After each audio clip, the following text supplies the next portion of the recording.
Angélica Varaschini já está com a gente aqui no estúdio. Angélica, então conta pra gente, o catarinense saiu dos gramados e foi parar nos tribunais? Que história é essa? É isso mesmo, Maria, e é isso que a gente vai contar pro pessoal que tá em casa, porque a gente vai falar de julgamento do caso Barra, que aconteceu no TJD, no Tribunal de Justiça Desportiva de Santa Catarina, em Balneário Camboriú.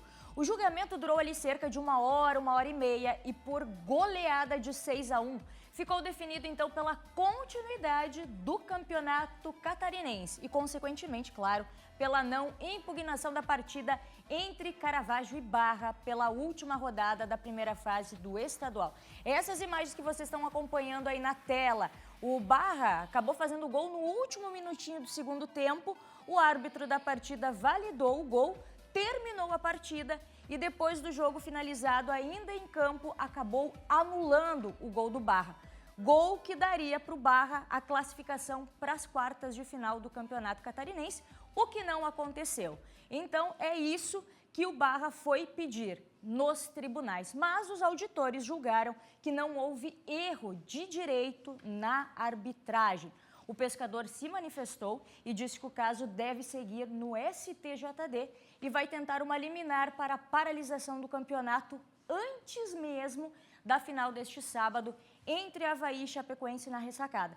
Acho muito difícil, viu? Porque foram muitos argumentos colocados nesse julgamento e acho difícil o campeonato catarinense paralisar. Mas vamos ver o que vai acontecer. E hoje é dia de seleção brasileira masculina. A partida contra a Colômbia pelas eliminatórias da Copa do Mundo acontece em Brasília hoje à noite. A equipe do técnico Dorival Júnior está focada, quer a vitória. E quem acompanhou o trabalho, como é que está a preparação lá em Brasília e está chegando para trazer todos os detalhes para a gente, é o repórter Marcos Nailton. A seleção brasileira chegou em Brasília nesta segunda-feira e de lá para cá realizou 3 treinos. 2 no estádio Bezerrão e 1 aqui no Mané Garrincha. Neste último treino foi revelado muito provavelmente o time que deve ir a campo na partida de logo mais. Então se liga só, Alisson no gol, nas laterais temos Guilherme Arana e Wanderson como zagueiros, Gabriel Magalhães e Marquinhos, meio campo com Gerson e Bruno Guimarães. E lá na frente, um time bem ofensivo. Vinícius Júnior, Rafinha, Rodrigo e João Pedro para fechar o ataque. Lembrando que o João Pedro joga no lugar do Neymar, que acabou sendo desconvocado pelo Dorival. Aqui em Brasília, os torcedores acompanharam a nossa seleção, apoiaram os nossos jogadores e, claro, a expectativa é de uma vitória na partida de logo mais, tá? E agora um dado, o Vini Júnior, o Rafinha e o Rodrigo somados têm mais de 100 participações em gols nessa temporada. Estão jogando muita bola. Mas olha, a Colômbia não é mole, viu? É um adversário difícil, tem nomes conhecidos no nosso futebol brasileiro que estão jogando lá, tá? Como o John Arias pelo Fluminense e o Richard Rios pelo Palmeiras. Além do James Rodrigues, né, que jogou no São Paulo aí há pouco tempo e joga muita bola, principalmente pela seleção. Promessa de grande jogo na Arena BRB Mané Garrincha. A bola vai rolar às 9h45 da noite e, claro, a gente segue acompanhando esse super jogo e vai trazer todos os detalhes.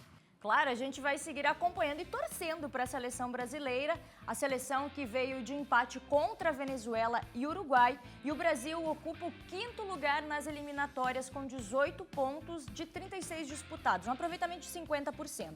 E em caso de vitória, a seleção então ultrapassa a Colômbia na classificação. Mas agora é hora da gente falar do mercado da bola, é isso aí, porque agora com a data FIFA, os times aqui do estado estão a todo vapor procurando se reforçar para o restante desta temporada. Bora então dar aquela atualizada e conferir como é que está o vai e vem do mercado da bola? Kaique Guede tem as informações.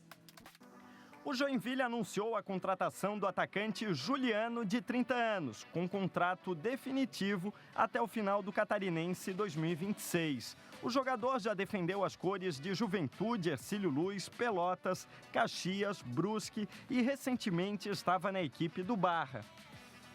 Do norte para o sul do estado, é a vez de falar do Criciúma, que acertou a contratação do meio-campista Gui Lobo, de 25 anos.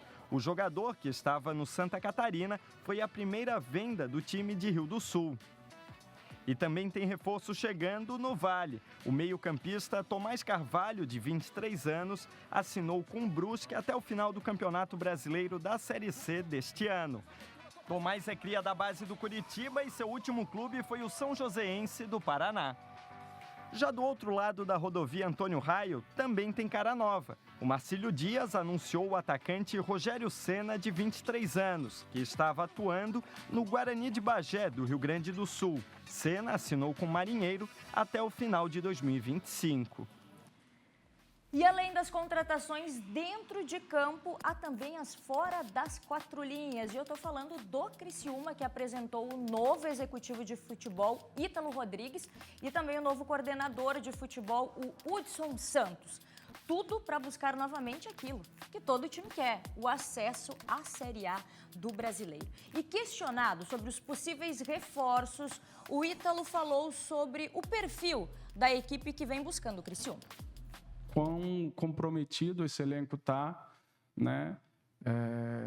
Trabalhador, um clima ótimo de trabalho, né? E a gente, obviamente, precisa, como eu falei, potencializar. Se for para trazer alguém, tem que ser que se enquadre no profissionalismo, se enquadre em tudo que é pregado ali, que a gente vai, né, dar seguimento. Futebol é corda esticada o tempo todo, é cobrança, não tem como ser diferente. E a palavra também é consolidar e não se transformar, de certa forma, em uma equipe, aquela equipe ioiô que sobe de divisão, desce de divisão, um ano está num lado, outro ano está no outro. O Ítalo também falou sobre isso, olha só. O Criciúma ele consiga estar num patamar sólido, sabe? Sólido. Quanto menos a gente oscilar e a gente conseguir crescer, mesmo que em médio ou longo prazo, eu acho que é o grande objetivo.